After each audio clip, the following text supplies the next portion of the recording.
Obviously, we're really disappointed that any are closing. Brought no proposals whatsoever to the table, nothing on pay this year or next, no suggestion of non-consolidated lump sum, no pay rise. What's the point in calling them in? So when you look at teachers and teachers' pay, and when you actually look at teachers' sort of things that irritate teachers or things that they want change in, it's always workload, behaviour sometimes, and other aspects of bureaucracy. This lady has never taught a day in her life. I was not planning on making this video, but this snobby MP annoyed me a lot. Politicians, especially Tories, have this holier-than-thou attitude that comes from a place of pure ignorance. So I have to give my 2 cents, or more appropriately my 2 pennies. I used to be a teacher. I'll be honest, it was a terrible job. The job was a non-stop slog from 8:15 till 5 PM. There was no work from home. You had to be in every day. But fair enough, we move. Kids were rude, sometimes downright violent. Fair enough, that's just a product of the society we live in. The older staff were out of touch with the struggles of many of the younger staff. I let this go as well. Times have changed. All subjects were treated equally, and in many cases, this was a recipe for failure. There are not enough computer science, physics, chemistry and maths teachers in schools. However, that problem is not being addressed.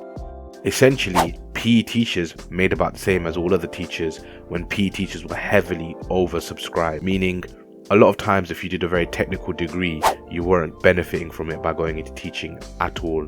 So it builds a lot of resentment with people. Since leaving the job, I've managed to close to triple my pay.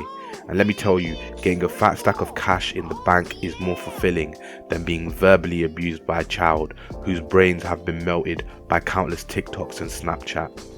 The reason I left teaching was simple. I sat down one day and I looked at those above me and I thought, yeah, this isn't worth it. They don't get paid enough and their job doesn't seem fun. Essentially, the progression's not there. Teachers used to get paid a really good wage in the 90s and 2000s. However, as soon as the Tories took over, it was time to lay out their master plan.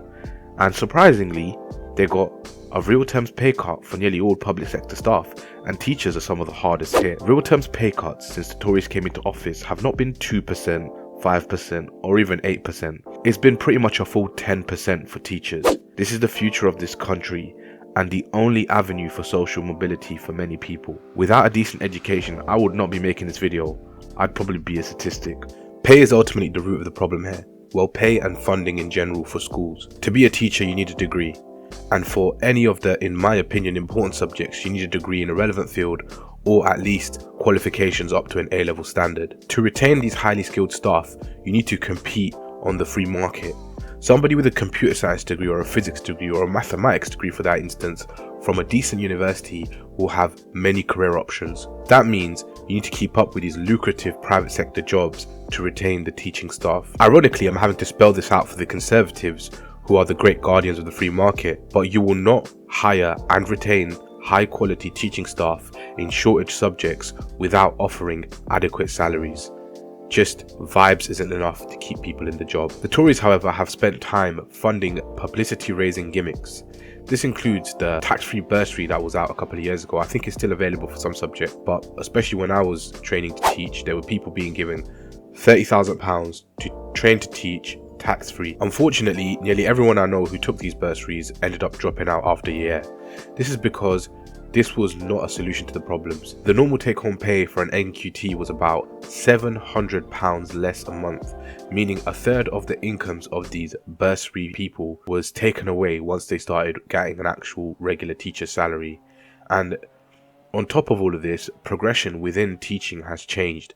It's become a lot more dependent on relationships within a school and cronyism and nepotism actually. Up until 2013, I believe, it was automatic to move up the pay scale. However, now it's subject to performance review, which honestly is a very subjective thing in a job such as teaching. People can be handed underperforming classes on purpose to hamper their success and to not allow them to progress to higher pay bandings if they are not liked within school. That's why you can see a lot of toxic workplace environments developing in jobs such as teaching, and I believe it's the same in healthcare. To add to this, budget cuts and other issues with funding have meant that schools have been less able to provide support staff such as teaching assistants, pastoral care, speech and language therapists to support teaching as a whole. This means that teachers who are now being paid less are unable to actually provide the same facilities, and actually it's also increased class sizes. Pay rises in many cases that were provided have also been unfunded, meaning teachers getting more pay has resulted in schools having less budgets. It also means that sometimes schools may have an incentive to keep teachers on a lower salary, effectively giving the system a short-term crutch rather than a lifeline. This is the way of the Tories. I think perhaps the most annoying thing here is just the sheer condescending tone of the MP on this news channel. Obviously, we're really disappointed that any are closing, but MPs are some of the most well-paid people in the public sector. Their salaries have kept in line with inflation. They've been raised almost year on year, meaning that MPs have not lost out in the last 10 years like many other professions have. Doctors, teachers, nurses, rail workers, nearly everyone in the public sector has lost out on money. However, MPs have managed to come off scot-free. This is not even considering the expenses they are allowed, which have protected them from some of the massive increases in living costs that we've seen in the last couple of years. On top of this, many MPs also have directorships and investments and donations from various other places and positions, so financially they do a lot better than the average person. The fact these MPs can come on the news and talk down to people for wanting to get paid fairly is ridiculous. Wealth inequality has grown, and the Conservatives are at the heart of this. The public sector is being cut down like a tree on its last limbs. If the UK doesn't fix the current situation, we're going to have a place without the public services we used to be famous for. We have PE teachers teaching science in secondary schools, which is just not acceptable. There are massive amounts of agency staff in nearly every school across the UK. These staff are paid about £300 a day sometimes to cover the classroom duties of a regular teacher. It's far more lucrative being an agency worker in many schools than it is being a full-time teacher. The sad matter of fact is, if these problems aren't solved, the situation will just get worse. There needs to be a real shake-up of how things work in the public sector, and to be honest, anybody who's against the strikes is very out of touch and needs to have a look inwards and realise that long term we all lose out. That even includes the MPs.